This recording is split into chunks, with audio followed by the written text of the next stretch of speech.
नमस्कार दोस्तों, Buddha inspire story YouTube channel में आपका दिल से स्वागत है। सही कहा है किसी ने, चिंता और चिता में सिर्फ एक बिंदु का फर्क होता है। इस दुनिया में कुछ लोग बेवजह चिंता करते हैं, बिना किसी कारण ही अपने आप को और मन को परेशान करते रहते हैं। चिंता हमें बीमार करते हैं। तो दोस्तों, आज की हम इस कहानी में हम सीखेंगे कि क्यों हमें बेवजह चिंता नहीं करनी चाहिए। एक छोटे से गांव में एक राजू नाम का किसान रहता था, जिसे एक बहुत ही खराब आदत लग चुकी थी, और वह आदत थी बेवजह चिंता करने की। वह हर समय किसी न किसी चीज की चिंता करता ही रहता। वो हर समय सोचता रहता कि कहीं मेरे साथ कुछ गलत ना हो जाए, जबकि उसकी जिंदगी में अभी तक सब कुछ ठीक ही चल रहा था। उसके पास एक बहुत बड़ा सा खेत था, जिसमें अच्छी खासी फसल हो जाती थी। खेती करने के लिए 2 बैलगाड़ियां थीं, एक अच्छा घर था, एक पत्नी निर्मला और 2 प्यारे छोटे बच्चे थे। लेकिन फिर भी वह किसी न किसी अनहोनी के बारे में सोचकर बेवजह चिंता करता रहता। कभी सोचता कि अगर मेरी फसल में कीड़े लग गई तो क्या होगा, अगर आवारा पशुओं ने फसल को बर्बाद कर दिया तो क्या होगा, अगर सूखा पड़ गया या अत्यधिक बारिश हो गई तो मेरी फसल खराब हो जाएगी। ऐसे ही वो भविष्य की अन्य बातों के बारे में सोचकर बेवजह चिंता में डूब रहा था। जैसे कि कहीं खेती के समय मेरे बैल बीमार ना पड़ जाए, मेरे बच्चों का भविष्य कैसा होगा, कहीं बुढ़ापे में मुझे कोई बड़ी बीमारी ना हो जाए, मेरे बच्चे बुढ़ापे में मेरा ख्याल रखेंगे भी या नहीं, वगैरह वगैरह। अपनी इस लगातार बेमतलब चिंता करने की आदत की वजह से वो अशांत और परेशानी रहता था, और अब उसका किसी भी काम में मन भी नहीं लगता था। उसकी पत्नी निर्मला ने भी इस बात को अनुभव किया कि उसे बिना मतलब चिंता करने की आदत पड़ चुकी है।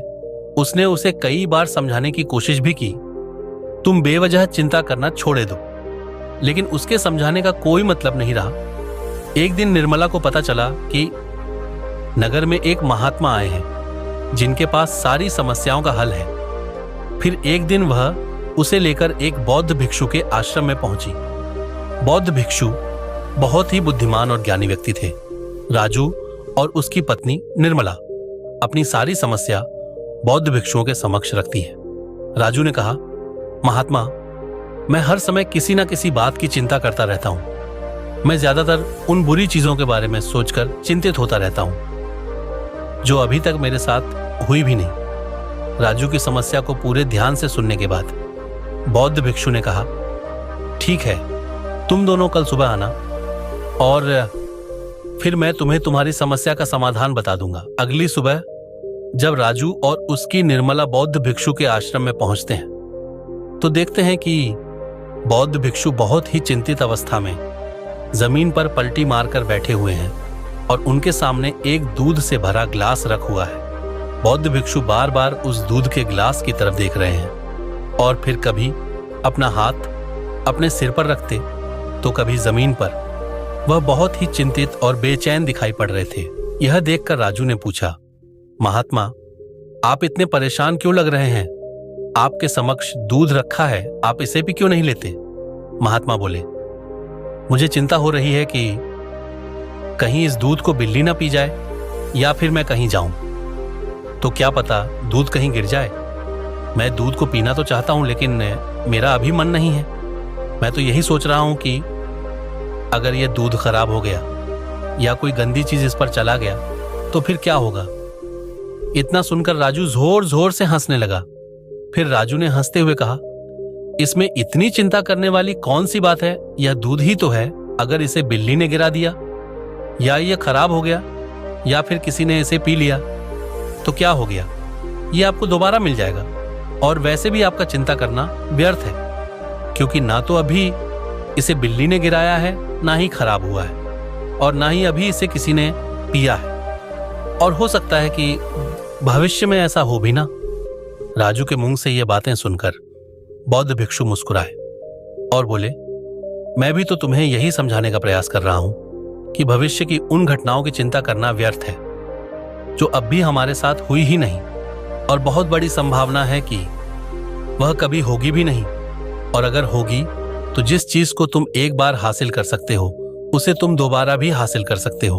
और अगर नहीं कर पाए तो कोई बात नहीं, क्योंकि समस्याओं के आने के साथ ही उन समस्याओं का सामना करने की हिम्मत भी अपने आप ही आ जाती है। यह बातें सुनने के बाद राजू को लगा जैसे किसी ने उसके गाल पर एक थप्पड़ मारकर उसे नींद से जगा दिया हो। उसे महसूस हुआ कि वह भी तो यही गलती कर रहा है।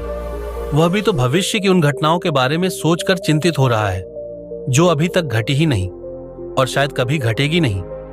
राजू फिर बौद्ध भिक्षु के चरणों में गिर पड़ा और कहने लगा, इतनी आसानी से मुझे मेरी गलती का एहसास करवाने के लिए आपका बहुत बहुत धन्यवाद, और मैं आज से पूरा प्रयास करूंगा। मैं बेवजह चिंता करना बंद कर दूंगा। भारत में एक लोकप्रिय कहावत है कि अगर तुम चल रहे हो तो सिर्फ चलो, अगर तुम खा रहे हो तो सिर्फ खाओ, लेकिन एक समय में सिर्फ एक ही काम करो, चिंता ना करो। इस लोकप्रिय कहावत के अर्थ ने मुझे हैरान कर दिया था, और सच कहूं तो मुझे ऐसा लगता है कि कहावत के अर्थ में ही वो राज छुपा है, जिसे अगर किसी ने अच्छे से समझ लिया और अपने जीवन में उतार लिया तो वो चिंता के बंधन से ही हमेशा हमेशा के लिए मुक्त हो जाएगा। इस कहावत के अर्थ के बारे में हम आगे बात करेंगे, लेकिन उससे पहले देखते हैं कि हमारे दिल दिमाग में इस तरह के विचार ज्यादा चल रहे होते हैं। पहला, क्या मैंने यह काम सही से किया? दूसरा, क्या मैं इसे और बेहतर कर सकता था? तीसरा, इसका परिणाम क्या होगा?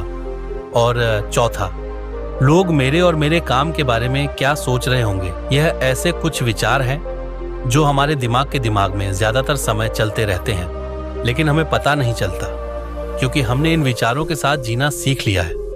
और हमारा दिमाग काम भी ऐसे ही करता है कि अगर हमने इसे किसी काम को कई बार करवा लिया तो फिर ये उसे अपनी आदत बना लेता है, और फिर हमारे चाहे बिना भी उस काम को करने का प्रयास करता है। शुरुआत में तो हम किसी भी काम को अपनी इच्छा से पूरे होशो हवास में करते हैं, लेकिन बाद में वो हमारी आदत बन जाता है और फिर हम बस बेहोशी की हालत में बिना सोचे समझे उस काम को करते चले जाते हैं। जब एक बच्चा छोटा होता है तब उसे पता नहीं होता कि चिंता क्या है, लेकिन जैसे ही वह बूढ़ा होता है माँ बाप कहना शुरू कर देते हैं, बेटे आपको होमवर्क करना है, आपको उसकी चिंता नहीं हो रही, आपके एग्जाम आने वाले हैं, आपको उसकी चिंता करनी चाहिए।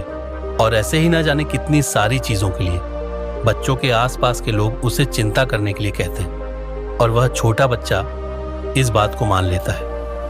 ये अच्छा किसी भी काम को करने के लिए हमें उसकी चिंता करनी पड़ जाती है, और फिर वह भी किसी काम की घटना के बारे में बार बार सोचने लगता है। शुरुआत में तो वह यह काम जानबूझकर करता है, लेकिन धीरे धीरे उसका मन इसे अपनी आदत बना लेता है, और फिर ना चाहते हुए भी उसका मन एक ही विचार के बारे में बार बार सोचता रहता है, और फिर वह अपनी पूरी जिंदगी चिंता के इस जाल में फंस कर रह जाता है। लेकिन अब प्रश्न यह उठता है कि इसका समाधान क्या है? तो इसका समाधान है ऊपर बताई गई जिन कहावत का अर्थ, यानी जागरूकता। हमें अपने विचारों के प्रति जागरूक होना पड़ेगा। हमें थोड़ी देर रुककर इस बात पर ध्यान देना होगा कि कहीं हम ना चाहते हुए भी एक ही घटना के बारे में तो बार बार नहीं सोच रहे हैं। हमें पूरी जागरूकता के साथ यह देखने का प्रयास करना होगा कि पूरे दिन हमारे अंदर इस तरह के विचार उठते रहते हैं। अब आप पूछ सकते हैं केवल जागरूकता क्या करेगी? मैं कहता हूं यह काफी है। यह मन को शांत करने के लिए पर्याप्त है, मन को अपने स्वभाव का एहसास कराने के लिए पर्याप्त है, और जीवन में जागरूकता लाने का सबसे आसान तरीका है ध्यान करना। ध्यान करने के दौरान अपने विचारों पर ध्यान देना, और जब आप पूरी जागरूकता के साथ अपने विचारों पर ध्यान देना शुरू कर देंगे तब आप पाएंगे कि आपके मन में चलने वाले गैर जरूरी विचार एक एक करके अपने आप ही गायब होना शुरू हो जाएंगे, और फिर आप एक आनंदित और शांत जीवन अनुभव कर पाएंगे। बाकी अगर यह कहानी आपको अच्छी लगी हो तो इस स्टोरी को अपने दोस्तों को जरूर शेयर जरूर करें, और ऐसी कहानी सुनने के लिए Buddha inspire story YouTube channel को जरूर सब्सक्राइब कर लें। तो फिर हम आपसे ऐसी ही एक और प्रेरणादायक कहानी के साथ अगले दिन मिलते हैं। और मेरे दोस्तों, वीडियो देखने के लिए दिल से धन्यवाद।